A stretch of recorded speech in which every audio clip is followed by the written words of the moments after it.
LPU ప్లేస్మెంట్ల రికార్డులు సృష్టిస్తోంది. Final year student 2.5 కోట్ల ప్యాకేజ్ పొందుతున్నారు. 1700 మందికి పైగా ఎల్పియు స్టూడెంట్స్ 10 లక్షల నుంచి 2.5 కోట్ల ప్యాకేజెస్ పొందారు. విద్యా విప్లవం ప్రారంభమైంది లవ్లీ ప్రొఫెషనల్ యూనివర్సిటీలో. హైదరాబాద్ లో 2 రోజుల నుంచి ఎడతెరిపి లేకుండా వర్షం కురుస్తోంది. షేక్పేట్, గోల్కొండ, ఫిలింనగర్, జూబ్లీహిల్స్, బంజారాహిల్స్ లో జోరుగా వాన పడుతోంది. లింగంపల్లి, గచ్చిబౌలి, కొండాపూర్, హైటెక్ సిటీ, మాదాపూర్ లో కూడా వర్షం దంచుకొడుతోంది. రోడ్లపై ఎక్కడికక్కడ వర్షపు నీరు నిలిచిపోయింది. దీంతో మ్యాన్ హోల్స్ పొంగి పొర్లుతున్నాయి. జోరు వానతో పలు చోట్ల ట్రాఫిక్ కు తీవ్ర అంతరాయం ఏర్పడింది.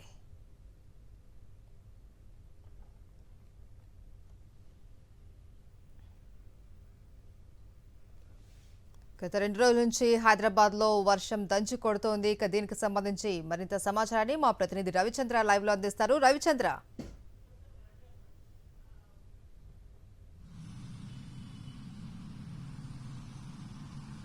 మహేశ్వరి 2 రోజుల నుంచి భారీ వర్షాలు హైదరాబాద్ లో కురుస్తున్నాయి. అన్ని చోట్ల కూడా హైదరాబాద్ లో అన్ని చోట్ల ఈ వర్షాలు కురుస్తున్నాయి. దీంతో ఇప్పుడు హుస్సేన్ సాగర్ లో కూడా 513 అడుగులకు నీరు చేరుకుంది. తూముల ద్వారా పంపిస్తున్నారు. గోల్కొండ కావచ్చు, దోమలగూడ ప్రాంతాన్ని కూడా అలర్ట్ చేశారు. ముఖ్యంగా జీహెచ్ఎంసీ అధికారులు కూడా అలర్ట్ గుండాలంటూ ఉన్నతాధికారులు కూడా ఆదేశాలు జారీ చేశారు. అటు మూసి ఎగువ ప్రాంతంలో ఉన్నట్టుగా 2 జలాశయాలు ఉస్మాన్ సాగర్ కావచ్చు, హిమాయత్ సాగర్ కావచ్చు, అవి 2 కూడా నిండుకుండలా నిండుకున్నాయి. దీంతో అవి కూడా వదులుతున్నారు. దీంతో మూసి పరివాహక ప్రాంతాలు కూడా అలర్ట్ చేశారు. వరదలు పెరిగేట అవకాశాలున్నాయి. అన్ని చోట్ల కూడా భారీ వర్షాలు కురుస్తున్నట్టు లింగంపల్లి కావచ్చు, కుక్కడపల్లి కావచ్చు, అటు ఉప్పల్ కావచ్చు, మెహదీపట్నం కావచ్చు, అన్ని చోట్ల ఎల్బీనగర్ కావచ్చు, అన్ని చోట్ల కూడా ఈ వర్షం ఉంది. భారీ వర్షాలు కురుస్తున్నాయి. దీంతో లోతట్టు ప్రాంతాలు కూడా జలమయమైపోయాయి. కొన్ని కాలనీల్ని ఫైండ్ అవుట్ చేశారు అధికారులు, జీహెచ్ఎంసీ అధికారులు ఫైండ్ అవుట్ చేసేసి లోతట్టు ప్రాంతాల్లో ఉన్నటువంటి వాళ్ళకి ఎలాంటి ఇబ్బందులు రాకుండా, కొన్ని చోట్ల ఎలాంటి ప్రాణ నష్టం కావచ్చు, ఆస్తి నష్టం కావచ్చు జరగకుండా జాగ్రత్తలు తీసుకోవాలంటూ అధికారులను ఆదేశించారు. దీంతో లోతట్టు ప్రాంతాలు కావచ్చు, ముఖ్యంగా ట్రాఫిక్ సమస్య కూడా బాగా పెరిగింది హైదరాబాద్ లో. ఎందుకంటే 2 రోజుల నుంచి కురుస్తున్న వర్షాలతోటి రోడ్లపైకి నీళ్లు రావడం ఒకటైతే, సాయంత్రం ఉదయం ఆఫీసులకు వెళ్లేట వాళ్లకు తీవ్ర ఇబ్బందులు అవుతున్నాయి.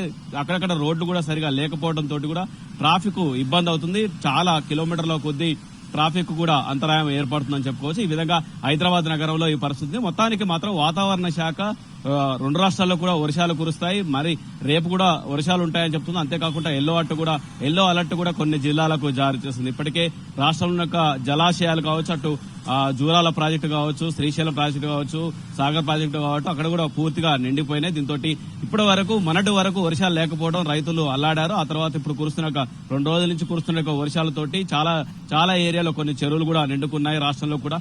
దీంతో వర్షంతో రైతులు ఒక విధంగా హర్షం వ్యక్తం చేస్తున్నారు. కాకపోతే హైదరాబాద్ లో కురుస్తున్న వర్షాలతోటి ఆ ట్రాఫిక్ సమస్య కావచ్చు, లోతట్టు ప్రాంతాల్లో జలమయం కావడంతో నగరవాసులు కాస్త ఇబ్బందులు పడుతున్నారు. Maheshwari, right, thank you Ravichandra.